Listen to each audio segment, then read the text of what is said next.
Halo sahabat Gen, Assalamualaikum warahmatullahi wabarakatuh. Di video kali ini kita akan membahas kunci jawaban biologi kelas 12 bab 4 pada tugas soal model AKM pada halaman 336 sampai 339 di buku biologi kurikulum merdeka pegangan kalian. Jadi, ayo kita bahas bersama mengenai soal atau perintah yang ada di tugas kali ini kan. Tapi sebelum lanjut jangan lupa untuk subscribe ya Gen, agar Gen Sukses Media lebih semangat lagi nemenin kalian tugasnya. Jika sudah, kuy kita lanjut.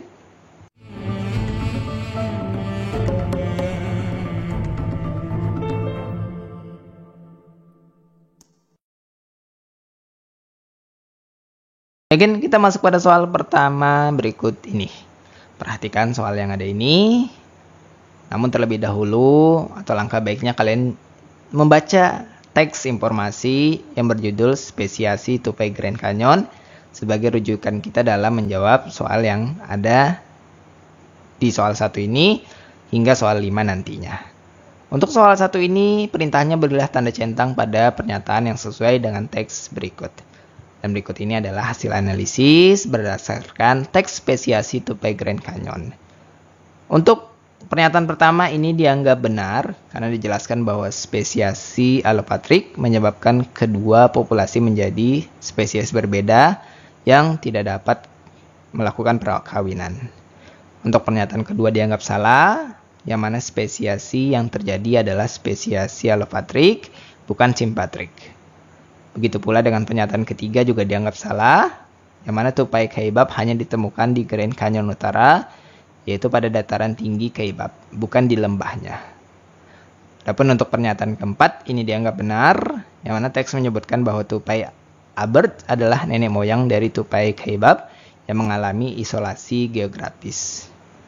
Dan untuk pernyataan kelima, ini dianggap salah, justru tupai Kaibab lah yang memiliki ekor berbulu putih, bukan tupai Abert. Jadi jawaban yang benar ada dua, pernyataan 1 dan pernyataan keempat. Kita masuk ke soal kedua berikut ini Gen. Nama latin tupai Kaibab adalah Schirius aberti kaibabensis. Nah, kaibabensis menunjukkan titik-titik. Ya Gen? Jawabannya adalah pada opsi D terkait dengan subspesies. Dalam nama ilmiah Schirius aberti kaibabensis, ini ada 3 suku kata, yang mana Schirius adalah genus, aberti adalah spesies, dan kaibabensis adalah subspesies. Nah, kaibabensis menunjukkan tingkat subspesies karena merupakan variasi dari spesies Schirius aberti yang mengalami spesiasi Allopatric. Dan kita masuk pada soal ketiga berikut. Pernyataan yang sesuai dengan spesiasi Allopatric adalah titik-titik. Ya kan? Kita bisa pilih opsi C, yaitu isolasi Allopatric dapat terjadi pada 2 organisme yang terpisah di pegunungan. Jadi spesiasi Allopatric terjadi ketika suatu populasi terisolasi secara geografis. Misalnya dalam soal ini disebutkan terpisah oleh atau di pegunungan. Bisa juga dalam kasus lain terpisah oleh sungai ataupun jurang. Nah, seiring waktu, perbedaan lingkungan menyebabkan perubahan genetika sehingga individu dari kedua populasi tidak lagi bisa melakukan perkawinan. Nah, pernyataan yang lain dianggap salah karena beberapa alasan yang bisa kalian baca sendiri. Adapun sebagai kesimpulan, jawaban yang dianggap paling tepat adalah isolasi Allopatric dapat terjadi pada 2 organisme yang terpisah di pegunungan. Again, kita lanjut untuk soal keempat. Burung finch di Kepulauan Galapagos berbeda dengan burung finch yang terdapat di daratan benua Amerika. Menurut pandangan Anda, apakah spesiasi pada burung finch termasuk spesiasi Allopatric? Jelaskan alasannya. Ya kan? Jawabannya ya, spesiasi pada burung finch di Kepulauan Galapagos termasuk spesiasi Allopatric. Dengan alasan sebagai berikut. Spesiasi Allopatric terjadi ketika suatu populasi terisolasi secara geografis, sehingga mengalami perubahan genetik dan akhirnya menjadi spesies baru. Nah, burung finch di Kepulauan Galapagos awalnya berasal dari daratan benua Amerika. Namun, setelah terisolasi di pulau-pulau yang berbeda, mereka mengalami adaptasi terhadap lingkungan yang beragam, seperti perbedaan jenis makanan dan habitat. Akibatnya terjadi perubahan bentuk paru sesuai jenis makanan di setiap pulau.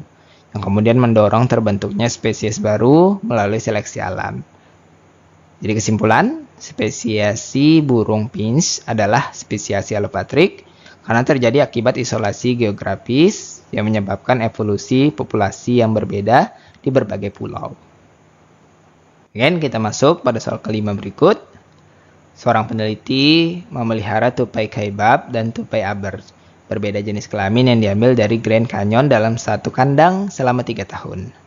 Apakah ada kemungkinan kedua organisme tersebut menghasilkan keturunan yang fertil? Ya kan? Berikut adalah penjelasannya. Yang dalam hal ini Gen Sukses jawab tidak.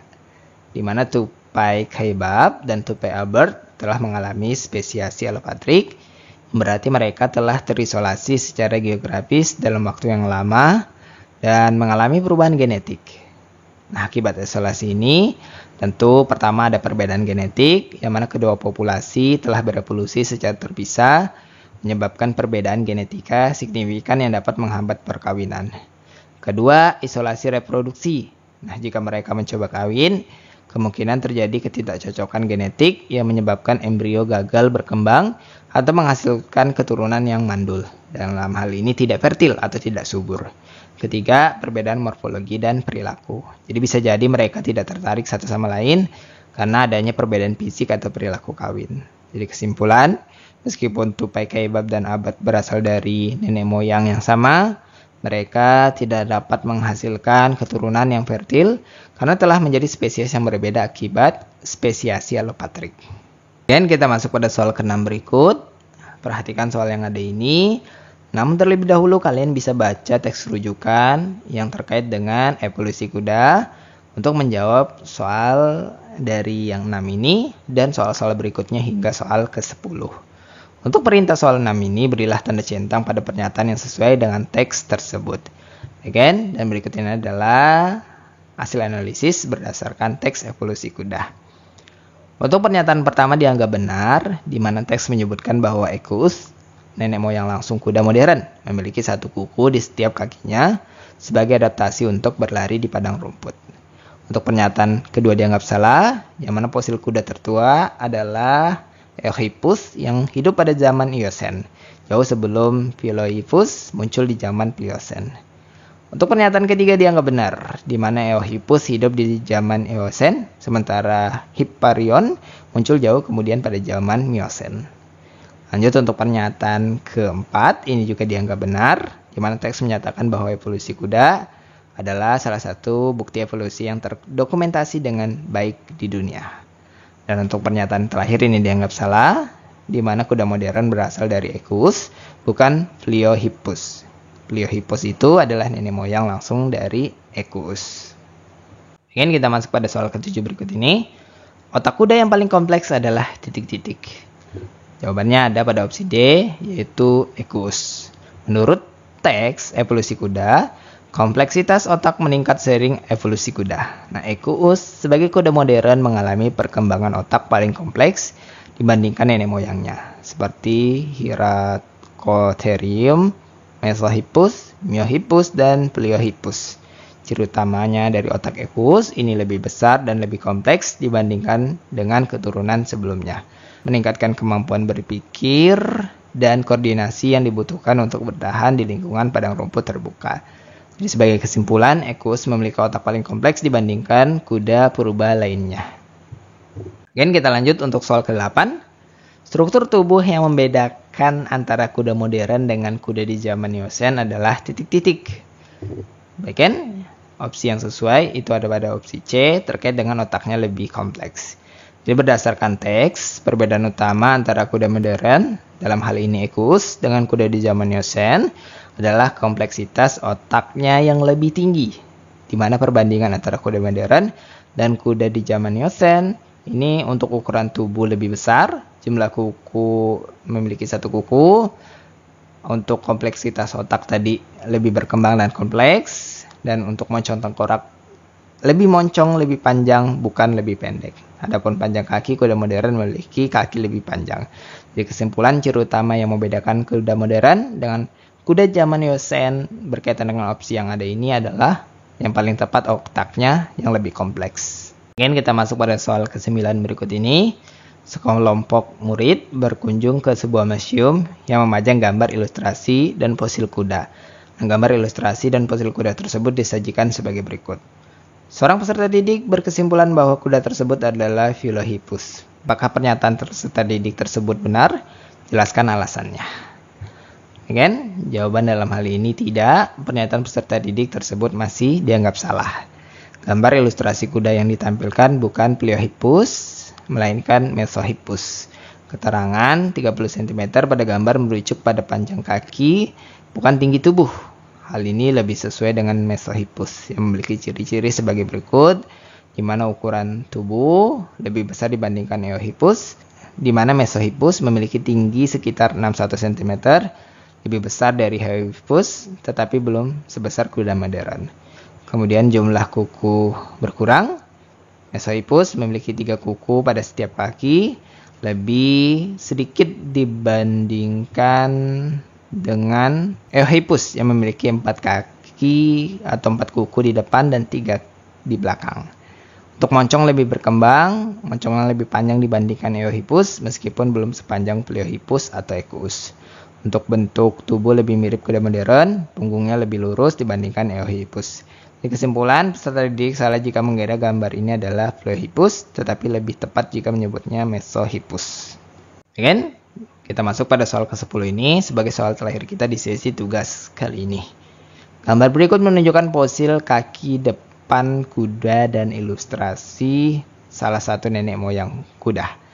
Berikan 2 bukti bahwa ilustrasi kuda tersebut adalah Eohippus. Again, ilustrasi kuda tersebut adalah Eohippus berdasarkan 2 bukti berikut. Pertama, memiliki jumlah kuku lebih banyak dibandingkan kuda modern. Eohippus memiliki 4 kuku pada kaki depan dan 3 pada kaki belakang, seperti yang terlihat dalam gambar fosil kaki depan. Kuda modern hanya memiliki 1 kuku pada setiap kakinya. Sedangkan nenek moyang kuda yang lebih baru, yaitu Philohippus, juga sudah mengalami reduksi jumlah kuku. Untuk bukti kedua, ukuran tubuh kecil dan bentuk tubuh lebih primitif.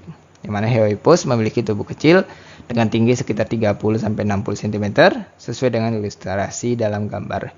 Bentuk tubuhnya masih menyerupai hewan pemakan daun dengan moncong lebih pendek dibandingkan kuda modern.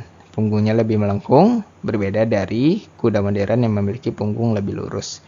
Nah, kesimpulan dari 2 bukti di atas dapat dipastikan bahwa ilustrasi tersebut adalah Eohippus, nenek moyang awal kuda modern.